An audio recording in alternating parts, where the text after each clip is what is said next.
Big breaking development. Times Now has accessed the autopsy report of Sushant Singh Rajput, and details of that autopsy report are what we'll be bringing you on your screens in just a moment. That's a copy of it on your screens. It says very much Sushant Singh Krishna Kishore Rajput, 34 years, male.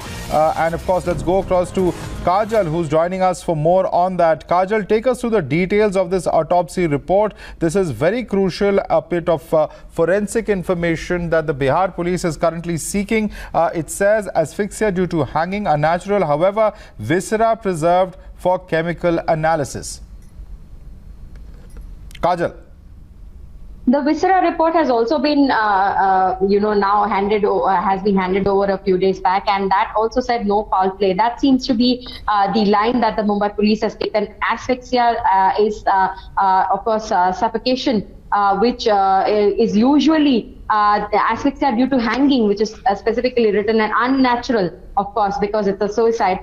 Those are the details that have been mentioned. The viscera report also indicated no foul play as of now. And this is the post-mortem report that has actually been accessed today also by the Bihar police, because they went looking for it at the Cooper hospital, and then they eventually got it from the Mumbai police. So this is, we had reported the details of this the day the post-mortem had happened, but now we have accessed this copy, which pretty much confirms what the Mumbai police has been saying, that it is asphyxia due to hanging. But yes, the family and some friends allege foul play. The viscera report, however, denies any foul play. It remains to be seen what the Bihar police makes of this.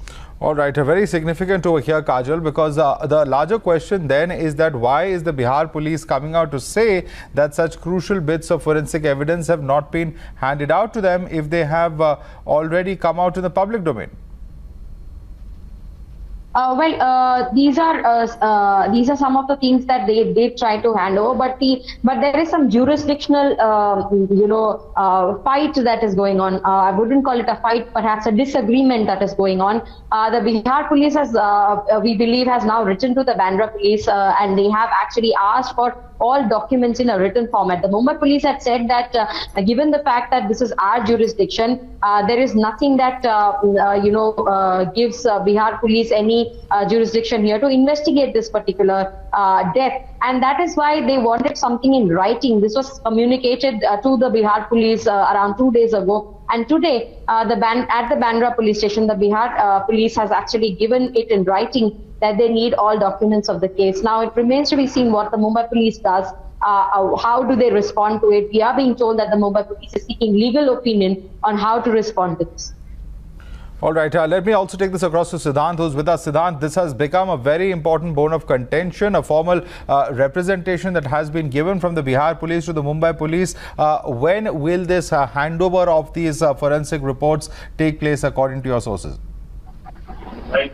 Not in coming days, Madhav, surely not in coming days, because Mumbai police has to say that they are silent. They are monitoring each and every movement of what is happening in Delhi as far as registration of ECIR by ED or the investigation of Bihar police. They have to say that instead of coming out in media and keeping our stand, it would be better to tell Supreme Court what we want to tell, and this is perhaps the reason that even dossier has been prepared to be sent to the top bosses, and most likely that dossier will be put during a hearing in Supreme Court. Now the fact remains that Mumbai police is somewhere down the line not very happy with the presence of Bihar police in Mumbai, and this is the reason that even allegations are on them. And even while speaking to Navika, DGP Gupteshwar also made several allegations that we have not been given the forensic reports, we have not been given the post-mortem report, CCTV footages, and several things. And that is a fact, because yesterday also there was visuals are available with us that how Mumbai police put those cops inside a van and did not allow them to speak to media, and for 2-3 days continuously continuously, but the crime branch officers were not meeting the teams from the Bihar. So surely there are some not positive vibes between the two police forces, and even the matter is very unprecedented. Definitely, they can give an excuse that we are seeking legal opinion because the FIR has been registered in Patna, and they are investigating it here. The Sushant's body was found in Bandra, which comes under Mumbai Commissionerate.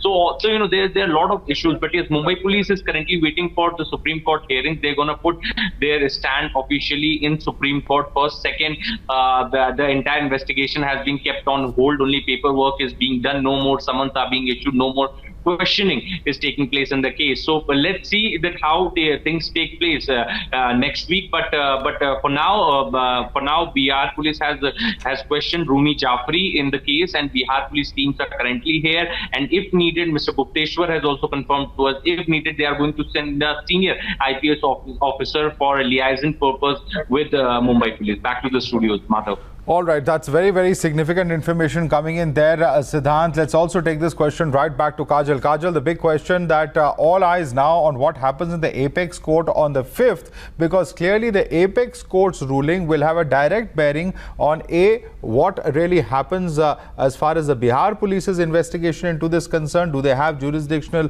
permission to probe this? And also, as far as the Mumbai police cooperating with Bihar police is concerned, all of these very important aspects are going to be settled on the 5th.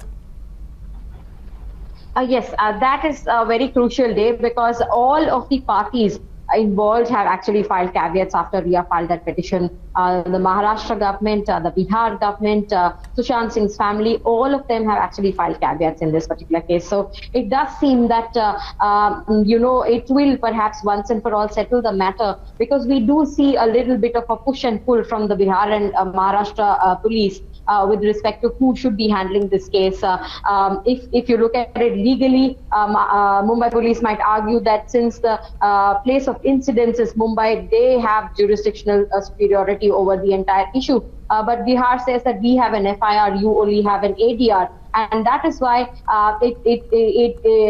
there are these legal aspects, because a family chose to go and file an FIR in Bihar. So all of these legal aspects will actually be spoken about in that in those arguments. And of course, Sushant Singh's family would also like to chip in with their own lawyer and their own requirements as to how this case would go. Perhaps they could actually make that request in the Supreme Court that they do want a CBI inquiry, given the fact that now the DGP of Bihar has actually said that if the family wishes, then the case could be handed over to the CBI. So all of these things could actually be settled there, and that is why that date, that hearing is very, very crucial.